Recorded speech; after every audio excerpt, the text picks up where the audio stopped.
Saudara dan saudari terkasih, Injil kita pada hari ini diambil dari Injil Lukas bab 5 ayat 27 sampai 32. Sekali peristiwa Yesus melihat seorang pemungut cukai yang bernama Lewi sedang duduk di rumah cukai. Yesus berkata kepadanya, "Ikutlah aku." Maka berdirilah Lewi dan meninggalkan segala sesuatu lalu mengikut dia. Lalu Lewi mengadakan suatu perjamuan besar untuk Yesus di rumahnya. Sejumlah besar pemungut cukai dan orang-orang lain ikut makan bersama-sama dengan dia. Orang-orang Farisi dan ahli-ahli Taurat bersungut-sungut kepada murid-murid Yesus, "Mengapa kamu makan dan minum bersama-sama dengan pemungut cukai dan orang berdosa?" Lalu jawab Yesus kepada mereka, "Bukan orang sehat yang memerlukan tabib, tetapi orang sakit. Aku datang bukan untuk memanggil orang benar, tetapi orang berdosa supaya mereka bertobat." Demikianlah sabda Tuhan.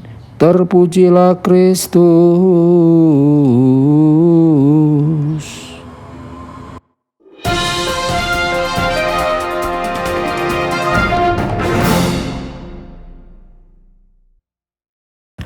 Saudara dan saudari terkasih dimanapun Anda berada, jumpa lagi dengan saya Romo Tedens dalam saluran Warta Kabar Sukacita.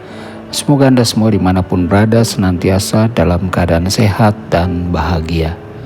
Saudara-saudari, jawaban yang luar biasa dari Yesus kita dengarkan dalam Injil hari ini. Aku datang bukan untuk memanggil orang benar untuk bertobat, melainkan orang berdosa. Apa yang dikatakan Yesus adalah pernyataan yang terbuka untuk semua umat manusia yang membutuhkan penebusan.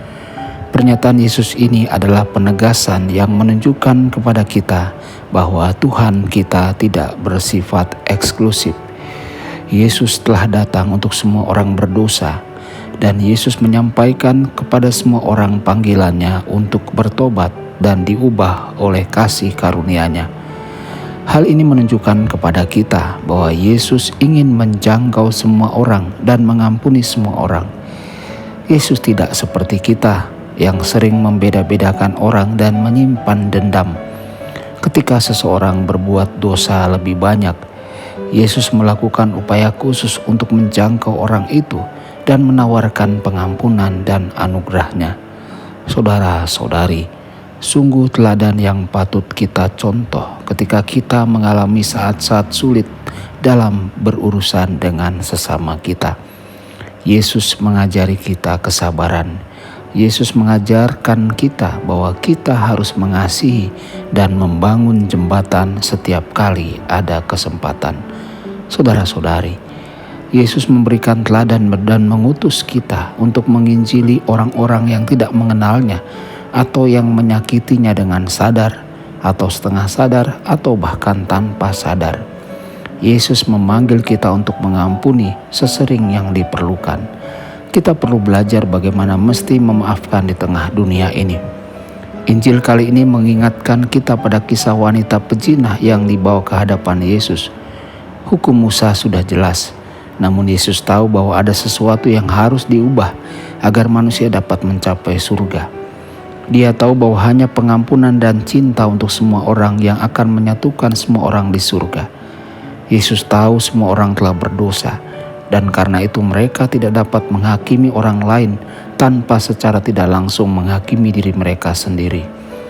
Itulah sebabnya Yesus menjawab kepada mereka yang menuduh perempuan yang berzina itu, "Siapa yang tidak berdosa, silahkan lemparkan batu yang pertama." Saudara-saudari, kita semua adalah pendosa. Kita semua perlu dimaafkan dan saling memaafkan. Kita semua perlu membiarkan cinta menyentuh hati kita, sehingga bisa menjadi ikatan yang menyatukan kita kembali. Tuhan Yesus memberkati dan menyertai Anda semua.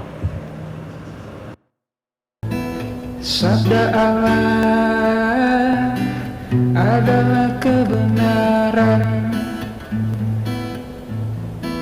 Sabda Allah adalah kehidupan. Mari kita mencintainya, mari kita menghayatinya. Hanya Tuhan yang ku muliakan, sabdamu angkat resahku.